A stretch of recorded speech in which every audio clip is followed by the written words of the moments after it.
Bismillahirrahmanirrahim. Aujourd'hui, je tiens à lire une question qui, à la base, fait partie de notre série de cours divisée sur ma chaîne sur le thème interdit.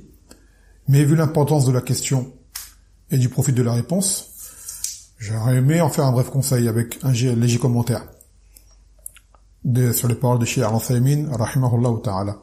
Car c'est un point important, une chose importante, très répandue en cette époque, malheureusement. Donc, il a été interrogé. Rahimahullah ta'ala. À la base, c'est la 112e question du livre. يدعي بعض الناس أن سبب تخلف المسلمين وتمسكهم بدينهم وشبهتهم في ذلك على حد زعمهم هي أن الغرب قد تخلوا عن جميع الديانات وتحرروا منها ووصلوا لما وصلوا إليه من التقدم الحضاري. Donc la question, le début, il dit que certaines personnes prétendent que la cause du retard des musulmans, c'est leur religion, qui restent accrochés à leur religion. Et leur ambiguïté en cela, c'est que l'Occident, après s'être justement débarrassé de toutes les religions, c'est-à-dire qu'elles n'ont plus de part dans la régie des choses, dans leur pays ou autre, ce qu'on appelle comme la laïcité ou ce genre de choses, que les religions sont mises en arrière. Alors ils se sont libérés de leur religion, et de là, ils sont parvenus au niveau qu'ils ont atteint comme avancé dans leur civilisation, le progrès qu'ils ont atteint. قال وسرنا نحن مع تمسكنا بديننا تابعين لهم ولا متبوعين فكيف الجواب عن هذه الافتراءات. Donc il a dit, et quant à nous, malgré notre accroche à notre religion, nous nous sommes mis à les suivre. Et nous ne sommes pas les suiveurs. Ce sont nous qui les suivons. Alors que nous sommes accrochés à la religion. Donc quelle est la réponse à ces prétentions, ces inventions? وقال وربما أيدوا شبهتهم بما عند الغرب من الأمطار الكثيرة والزروع والخضرة فيقولون إن هذا دليل على صحة ما هم عليه فما رأي فضيلتكم. Et également ils ont appuyé leur dire par d'autres ambiguïtés, comme le fait que par exemple en Occident ils ont beaucoup de pluie, ils ont beaucoup d'agriculture, ils ont beaucoup de verdure et autres, et cela est une preuve de la véracité de leur voie. La voie sur laquelle ils sont, elle est vraie, car ils ont été gratifiés par ces choses-là en ce bas monde. فأجاب رحمه الله تعالى, il a répondu هذا الكلام لا يصدر إلا من ضعيف الإيمان أو مفقود الإيمان جاهل بالتاريخ غير عالم بأسباب النصر. Donc il a dit ce genre de réponses ne proviennent que d'une personne qui est de faible foi ou qui n'a même pas la foi et qui ignore l'histoire, c'est-à-dire le parcours historique, et qui ne connaît pas également les causes de secours par lesquelles Allah secourt ses serviteurs. فالأمة الإسلامية لما كانت متمسكة بدينها في صدر الإسلام كان العزة والتمكين والقوة والسيطرة في جميع نواحي الحياة بل أن بعض الناس يقول إن الغرب لم يستفيدوا ما استفادوه من العلوم إلا مما تلقوه من المسلمين في صدر الإسلام. Donc il a dit, la communauté islamique, lorsqu'elle était justement accrochée à sa religion, dans les ères intérieures, à ses débuts, les premières générations, elle avait justement la force, elle avait l'autorité, dans tous les niveaux de la vie. C'est elle qui était en avance. Même certains ont dit que l'Occident n'ont jamais autant profité comme ils ont profité de l'islam à ses débuts, quand l'islam était fort. ولكن الأمة الإسلامية تخلفت كثيرا عن دينها وابتدعت في دين الله ما ليس منه عقيدة وقولا وفعلا وحصل بذلك التأخر الكبير والتخلف الكثير. Cependant, après que justement cette communauté islamique se soit mis à abandonner sa religion et à innover dans la religion, ce qui n'en fait pas partie, que ce soit dans la croyance, que ce soit dans les dires, dans les actes, alors ils ont subi ce retard. D'accord? Ce retard à grande échelle. ونحن نعلم علم اليقين ونشهد الله عز وجل أننا لو رجعنا إلى ما كان عليه أسلافنا في ديننا لكانت لنا العزة والكرامة والظهور على جميع الناس. Et nous savons avec certitude, et nous prenons Allah en témoin de ce que nous disons, que si jamais nous revenions sur la voie de nos prédécesseurs dans la religion, c'est-à-dire les premières générations comme les Sahaba et les Tabi'in, Atba'a Tabi'in, nous obtiendrons par cela la gloire et la force et l'honorabilité. Et nous aurions la supériorité sur tous les gens. ولهذا لما حدث أبو سفيان هرقل ملك الروم والروم في ذلك الوقت تعتبر دولة عظمى بما كان عليه الرسول صلى الله عليه وسلم وأصحابه قال إن كان ما تقول حقا فسيملك ما تحت قدمي هاتين. Donc lorsque Abu Sufyan, qui n'était pas encore un musulman à l'époque, était encore un mouchrik, il a rencontré Hirakl. Hirakl, c'est ce qu'on appelle César. Et César, c'est un statut, ce n'est pas un prénom. D'accord? C'est un statut. Quel était le prénom de ce César de l'époque? Je ne sais pas. Donc lorsque Abu Sufyan a rencontré César, et César était l'empereur des Romains, et les Romains à l'époque, c'était eux, le plus grand empire, le plus grand État, le plus fort, c'était eux qui avaient la suprématie à l'époque. Abu Sufyan a raconté à César qui était le messager d'Allah sallallahu alayhi wa sallam. Mais bien sûr, pas pour le glorifier, mais en but de le combattre. Donc il lui expliquait qui il était et qui étaient ses compagnons. Et après s'être exprimé, César lui a dit, si jamais ce que tu as dit sur lui à son sujet est vrai, et bien sûr Abu Sufyan n'avait pas menti à ce moment-là, il avait dit la vérité sur le Nabi sallallahu alayhi wa sallam. Même il avait dit, si j'avais pas peur qu'on me traite de menteur, j'aurais menti sur lui. Mais il a dit la vérité sur lui, à toutes les questions que César lui a posées. Donc il lui a dit, César, si ce que tu m'as dit là est vrai, alors il possédera ce territoire qui est sous mes pieds là actuellement. ولما خرج أبو سفيان وأصحابه من عند هرقل قال لقد أمر النبي أو أمر أبي كبشة إنه لا يخافه ملك أبي الأسفار. Donc il a dit après Abu Sufyan, une fois étant sorti de chez César, car César avait fait des confidences importantes. Il avait dit, si jamais il viendrait là, je lui laverai les pieds. Et cet homme-là va conquérir. Mais il n'a pas voulu lâcher son empire. Il a fait prédominer sa dunya, mais il a cru ce qu'on lui a dit et il a su que Mohammed sallallahu alayhi wa sallam était un prophète et un envoyé. Il l'a su. Il y a cru en cela, mais il n'a pas voulu s'y soumettre. Donc Abu Sufyan, après avoir entendu ces paroles de César, il a dit en sortant qu'il a surestimé Mohammed. César a surestimé Mohammed. Et qu'il ait peur de lui. وأما ما حصل في الدول الغربية الكافرة الملحدة من التقدم في صناعات وغيرها فإن ديننا لا يمنع منه لو أننا التفتنا إليه. Donc il a dit, et ce que justement ces pays occidentaux mécréants et athées ont obtenu comme développement et avancées technologiques et autres dans la fabrication, dans les conceptions, comme vous le savez, dans l'industrie, sachez que notre religion n'empêche pas cela. Si jamais nous associons un petit peu plus. ولكن مع الأسف ضيعنا هذا وهذا ضيعنا ديننا وضيعنا دنيانا وإلا فإن الدين الإسلامي لا يعارض هذا التقدم. Il a dit cependant, nous avons tout perdu. Nous avons perdu ce côté, justement, industriel et le côté religieux. Malheureusement. Sans quoi, la religion de l'islam n'interdit rien de cela.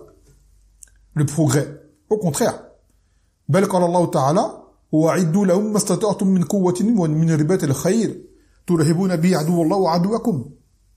Que Allah dans le Coran il dit bien, préparez-leur ce que vous pouvez comme force. Voyez, préparez-leur ce que vous pouvez comme force, comme artillerie, comme arsenal et autres, afin de justement d'effrayer vos ennemis et ceux d'Allah Azza wa Jal, qui voient la force qui est en vous. Al-Anfal, le butin, verset 60. وقال تعالى هو الذي جعلكم الأرض ذلولا فامشوا في مناكبها وكلوا من رزقه. Il est celui qui vous a étendu la terre, qui vous l'a soumis, c'est-à-dire que la terre, tout ce qui s'y trouve, est à notre service. Donc, parcourez-y, dans ces quatre coins, dans les quatre coins du monde, et mangez de sa subsistance, dans ce qui est halal. Al-Mulk, la royauté, verset 15. Wa qala ta'ala, huwa allazi khalaqa lakum ma fil ardi jami'a. Il est celui qui a créé pour vous tout ce qui est sur terre. La vache, verset 29. Wa qala ta'ala, wa fil ardi qit'un mutajawirat. Et qu'il y a sur terre des parcelles qui sont voisines. Le Ra'd, le tonnerre, verset 4. Donc ces versets pour nous dire que, à la base, tout cela ne sont pas des choses interdites. Au contraire, l'islam y appelle. Cependant, on doit le faire selon les normes de la religion. Car aujourd'hui, les gens qui s'investissent dans ce genre de domaine, industriel, et tout ce qui est fabrication, et tout ce qui est progrès, soit ils travaillent à la salle des koufars, ou soit ils le font en cherchant à leur ressembler.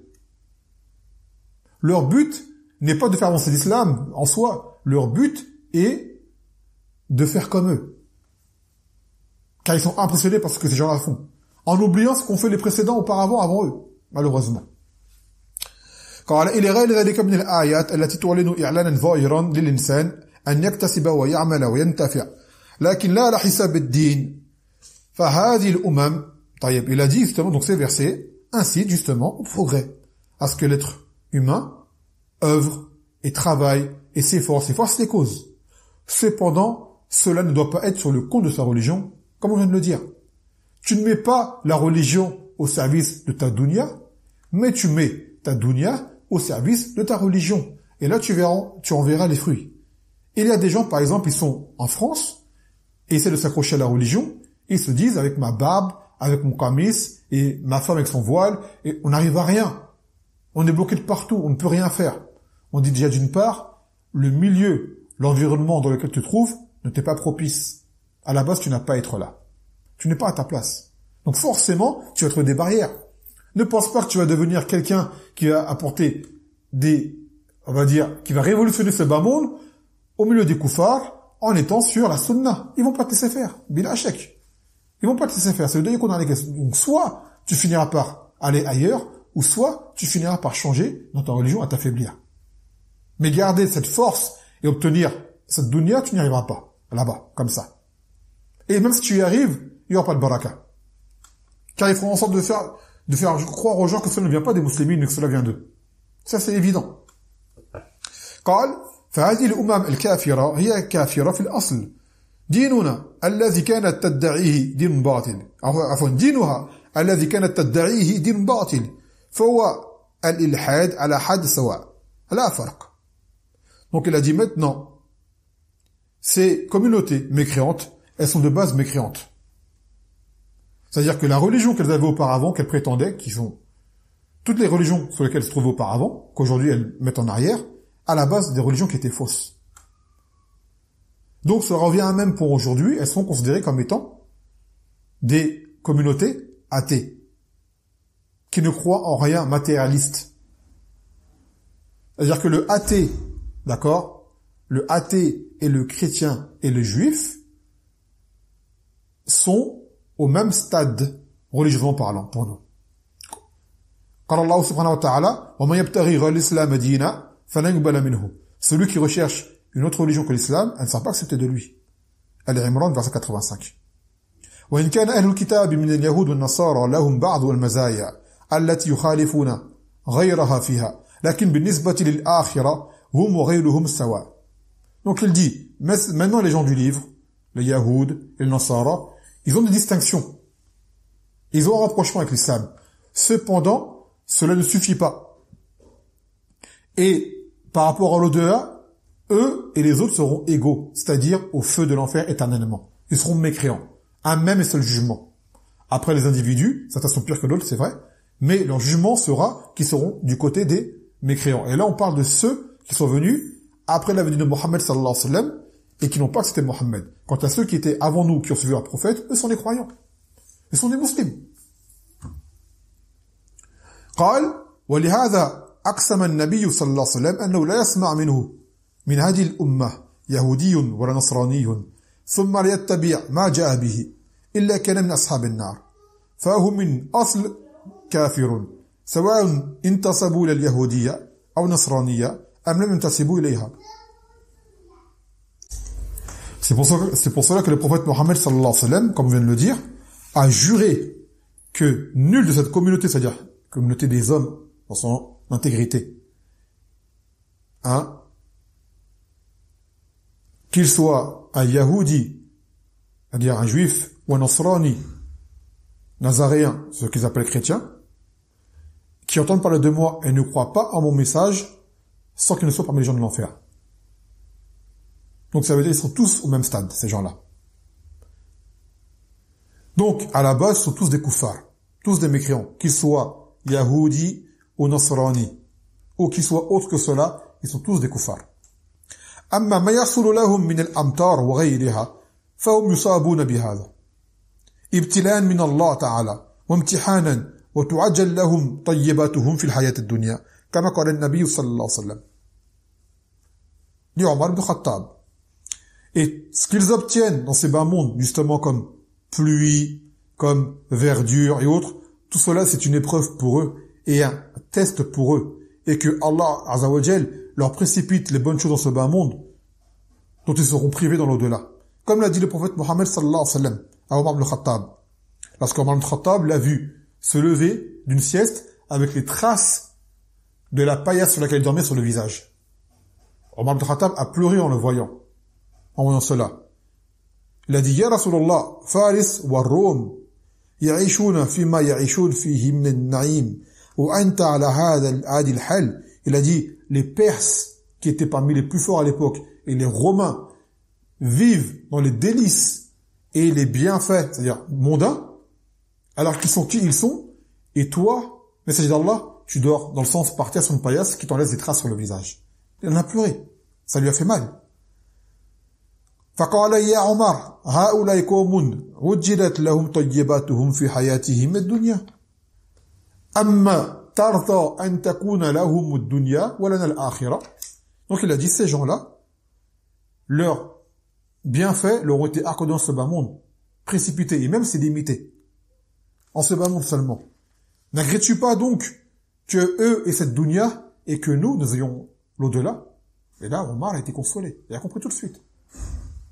ثم إنهم يأتيهم من القحط والبلايا والزلازل والعواصف المدمرة ما هو معلوم ينشر دائما في الإذاعات وفي الصحف وفي غيرها ولكن هذا السائل أعمى وأعمى الله بصيرته لم يعرف الواقع ولم يعرف حقيقة الأمر.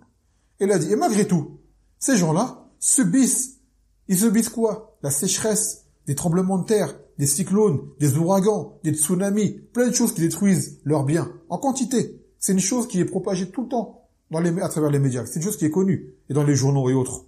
Cependant, ce questionneur, c'est-à-dire celui qui dit ces paroles-là, dont le questionneur rapporte, c'est quelqu'un qui est aveugle, et qui Allah a aveuglé la clairvoyance, c'est-à-dire la vision du cœur, la raison. Il l'a perdu.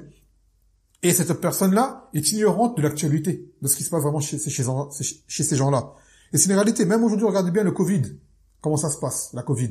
Regardez bien. Les pays les plus touchés sont ces pays-là. Plus que les pays d'islam. Énormément. Et pourtant, ce sont les plus développés, ceux qui ont la médecine la plus avancée, qui ont ceci et cela. Ce sont les plus touchés par la maladie et les plus affectés. C'est une réalité.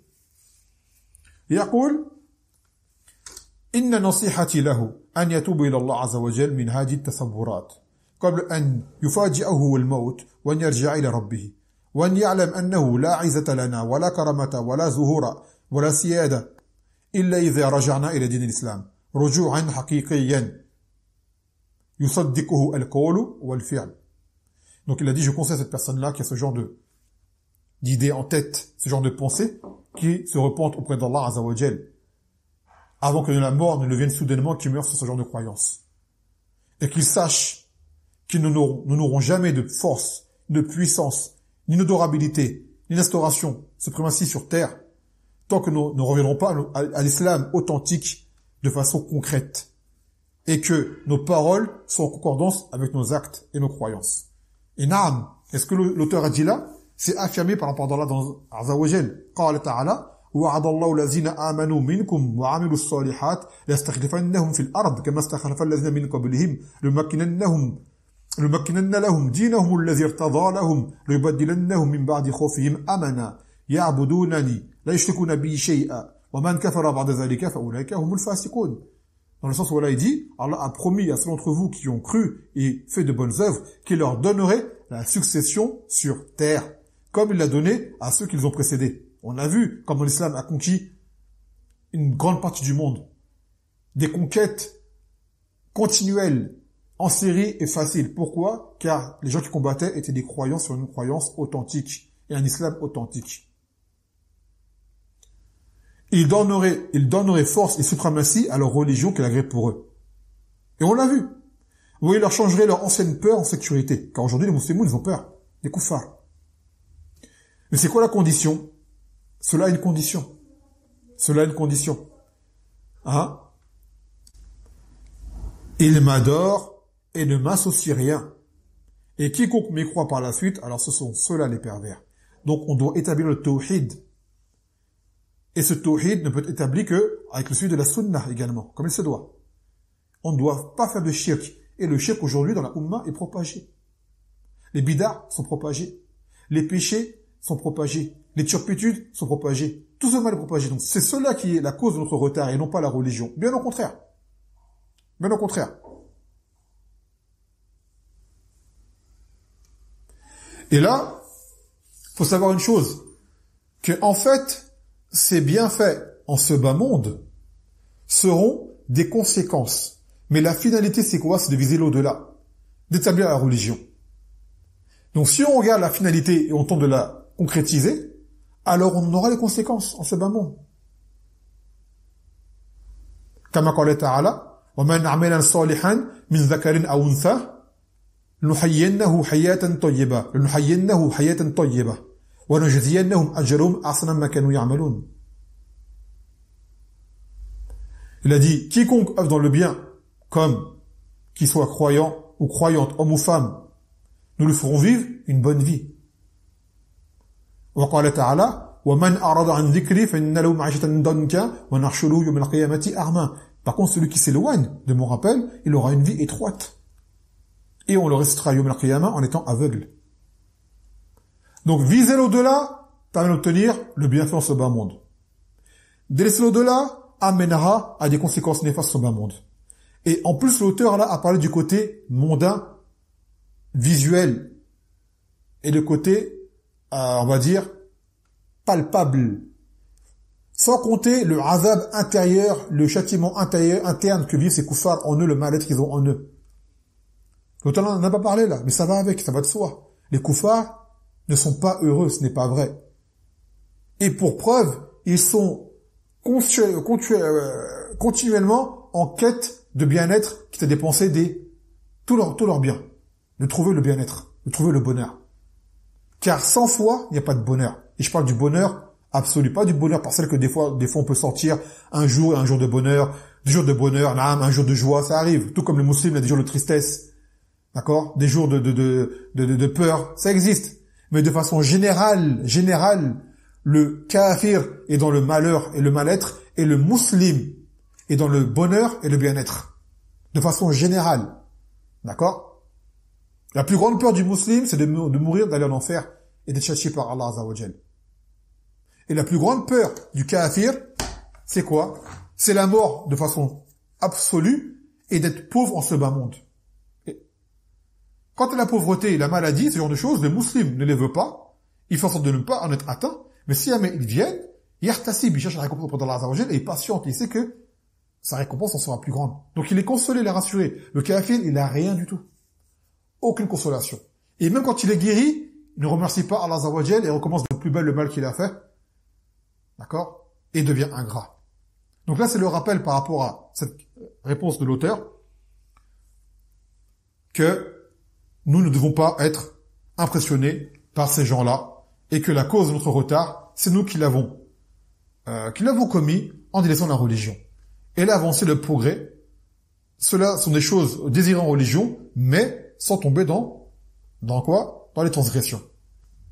Et aujourd'hui, les pays d'islam les plus développés, ce sont ceux qui, malheureusement, ont trop tendance à vouloir imiter les mécréants. Et regardez bien, les portes au péché sont grandes ouvertes. Les portes aux transgressions sont grandes ouvertes. Malheureusement. Malheureusement. C'est une réalité. Donc là, c'était le conseil par rapport à cette parole de l'auteur. فبيد القدر نكتفي وسبحانك وبحمدك لا إله إلا أنت أستغفرك وأتوب إليك.